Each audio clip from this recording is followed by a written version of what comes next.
This is crazy. This is what the we need in music right now. That was a moment from our first live album reaction to the Weeknd's album, Hurry Up Tomorrow. We finally got the album, and this is the last album under the Weeknd name. It's been 3 years in the works, and the trilogy has finally been completed, from After Hours to Dawn FM, and now finally Hurry Up Tomorrow. We just had one of my favorite ever first listen experiences with the community, bro. And I'm still marveling at what we just heard. Like, I still can't process it all because it was so much, but I'm fucking amazed.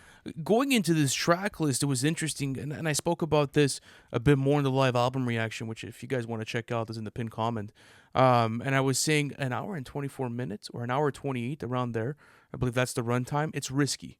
It's definitely risky. Obviously, he's someone that takes those types of risks, and I think that it worked out tonight. I think it's fucking magic.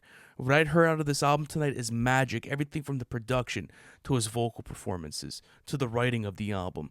The limited features that played such a big role in carrying the pace of this track list, the sequencing, everything, every little minute detail was covered with this track list, and I have to applaud him for not only wrapping up a beautiful career, because there's a little bit of an Easter egg that we're going to go through with this album that we just tweeted about, but it's also sick to see an artist that in 2025 wants to put that much emotion, wants to put that much creativity into the music. So coming out of this album, Lou, it was a wonderful first live album reaction, a historic night for the community.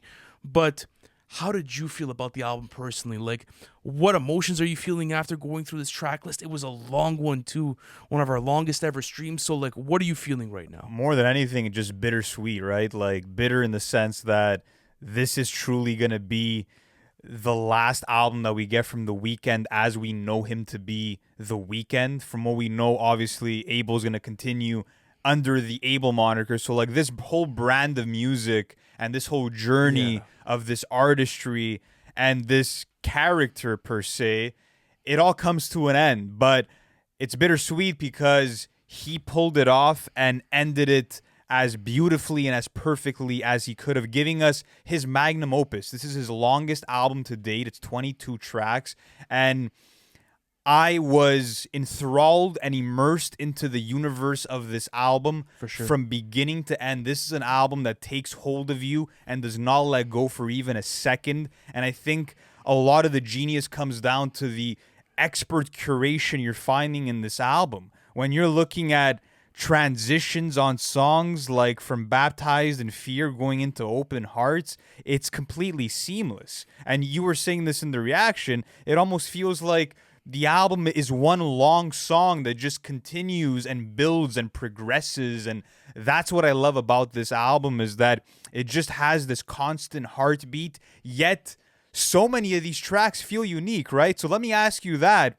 What was your favorite maybe new or fresh style that you heard from The Weeknd? Was it the Brazilian funk, which we never heard before in his catalog on Sao Paulo? Or maybe was it something like you got on a track like Enjoy the Show, where you're getting a couple of times in this album these soul samples, chipmunk soul, jazzy samples that are pretty uncommon for The Weeknd. So what did he do new that impressed you? I think it was balancing everything for me that really put it into perspective for me. So I'll explain it to you, right? Going into Dawn FM and going into After Hours, those sounds were kind of new and I would say were experimental for The Weeknd, right? Like listening to an album like After Hours or Dawn FM, those sound completely separate from anything that he released before. So anything from the original trilogy that he released as mixtapes, all the way to like his most marketable projects as a Starboy, for example. But with this one, I felt like he just went Super Saiyan mode, where he was juggling so many different things. So like you were saying, whether it was attacking the vocal samples, whether it was attacking that Brazilian funk sample flip, or like Anita's vocals, for example, on Sao Paulo. I just think that he also did such a good job at making this album feel connected from song to song on a writing level as well.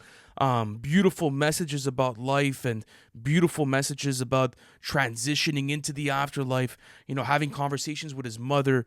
It just crazy across the board on that. And speaking about the features, though, obviously we knew Carti was going to be on Timeless. That was going to always be a lock. I also think another fantastic lock on this album, I believe it was Travis on which song, bro? Which song was Travis on? Travis was on a Reflections Laughing. What a There great we song. go. The Wicked, because that was also the thing, is like the cinematic value is as high as it could be for a Weeknd album.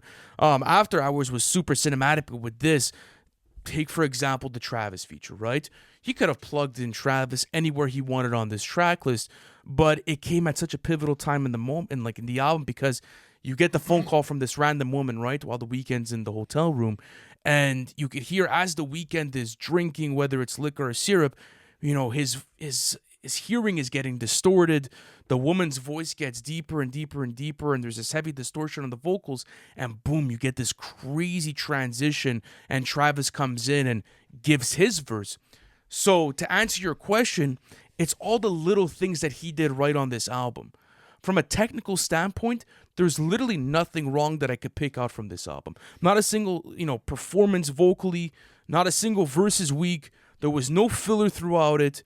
The singles were perfect for the album as well because it didn't give you much context on what you would be getting. But now, in the context of the album, those tracks like Sao Paulo and Timeless fit perfectly into the sequencing. So there's so much that went into this album. I don't even know what to say after first thoughts. He continues to excel. I think as a songwriter, I think as a curator, and even conceptually, what he was able to achieve here is so brilliant because that was one of the reasons why so many people were invested into this album, even if it was a long rollout. And that was a big concern for a lot of people, right? Like, oh, this rollout's been taking forever.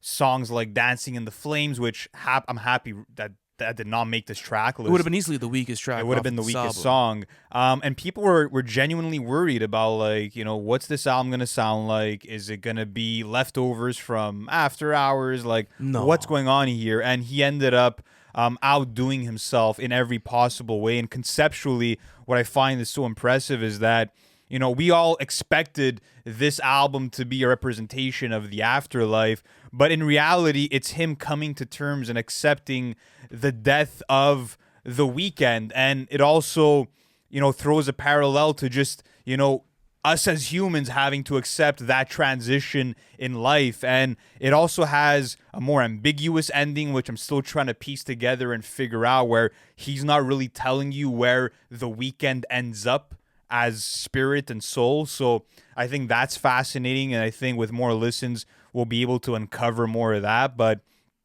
I'm just I'm blown away by the artistry here, and I think that a lot of salutes have to go out to the producers here. You have Mike Dean, who had the heaviest hand as a producer, and the synthscapes on this album are fucking immersive. I love the analog synths. I love the ambience that they add to a lot of these beats, and you're just able to get lost in them and transcend with them. And I think it's the best production that you'll find. And I think a big reason for that too is because a lot of these songs are like 5-minute epics. Like, they have so much time to progress and to adapt to whatever changes you have. And that's something else that we admired too when listening to it, was all the different, changes in pace, in tone, in sonic direction, song per song. But we spoke about Travis on Reflections Laughing. How did you feel about the features overall? Because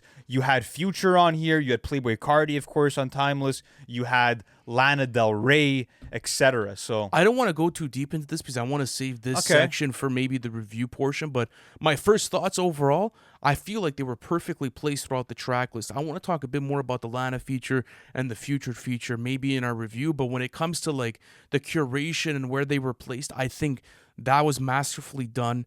There was no interruptions from features when you didn't necessarily need them at certain points on this album as well. It was minimal. It's beautiful. And like, he's always been someone that's been very minimal with his features, or very selective. So I didn't expect anything less for this album.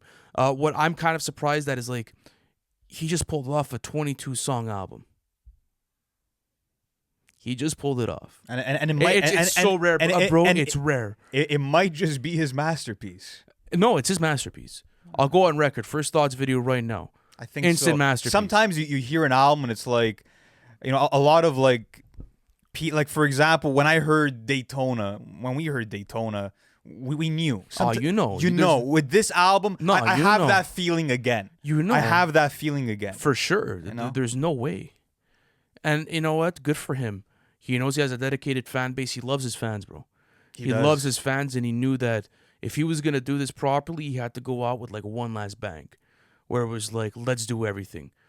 Let's do everything I've ever done in my catalog. Let's put it into one track list. Like, how do you make something so hectic like that sound so good? That's what it's such a mind fuck, because like there's so many different elements that went into this track list. Yeah. I listen, guys. I honestly, after my first thoughts, like I'm low-key speechless. I don't even know what the fuck to say. I think it's gonna be super fun to review this album, guys. I'm gonna have a good time with it over the next couple of days. I mean, you guys could obviously expect a review from us. Lou, I want to save my thoughts for the review. I'm good for now. Yeah, listen, that's it for me. I think that's it for me. I feel the same. I think I've said what I've had to say up to this point, but I think he exceeded our expectations, and he exceeded, a lot of people's expectations for this album, and he fucking did it, guys. If this is truly the end of the Weeknd's journey as The Weeknd, what a ride it's been, and what a fucking perfect way to wrap up the whole story of The Weeknd. And we were a bit skeptical of the 22 songs, and by the end of this album, you want more. I was ready to hear another fucking 15 if he was going to throw them to me. I'm looking at this tweet too. By the way, guys, the final track on Hurry Up Tomorrow, which is the self-titled track, Hurry Up Tomorrow, perfectly transitions into his first ever track, which is called High for This. Yeah. And shout out to Hip Hop All Day. He put that out there, and then we ended up tweeting it up. I can't believe the cinematic value. It even it ties in everything, bro. It ties in everything. Guys, listen, that's going to conclude tonight's episode. It was a late night with the Patreon community, but guys, what a beautiful community we have, especially for these live streams. It was a special night tonight. So if you guys are not a part of the Patreon community, there's no stress if you guys weren't able to catch a live stream. We're going to be uploading our full 2-hour live album reaction to Hurry Up Tomorrow in our Patreon catalog. You guys can revisit it at whatever time you want. All you got to do is check the pinned comment. Thank you guys so much for watching this video, and we'll see you at the review. Peace.